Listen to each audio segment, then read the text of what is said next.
नमस्कार RJD rutting channel को आपको स्वागत। हिंदू देवता को अश्लील इंगित करने दुई नाबालकों क्षमा प्रार्थना।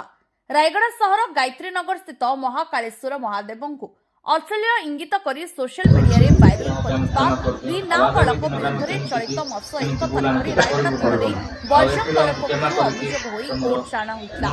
चंद्रपुर ब्लॉक अंतर्गत हनुमानपुर पंचायतर सेही दुई नाबालक और तांको पितांको सहित मिसी आज श्री श्री महाकालेश्वर देवता को निजर भूल निजे बुझीपारी क्षमा प्रार्थना करथिबा जणा पड़छि। आगामी दिन में आम द्वारा हिंदू धर्म विरोधी कार्य आमे करिबु नाही बोली सेमाने कहिथिबा जणा पड़छि। खबर प्रकाश के एतला दिन पुलिस पक्षर उभयंकु धरी कोर्ट चाणा करथितला। रायगढ़ भली शांत जिला को अशांत न करा जाऊ बोली बजरंग दल संगठन पक्षर कहा जायछि। आगामी दिन केମିତି भूल आम के आमको क्षमा करके तुम मन शांति कर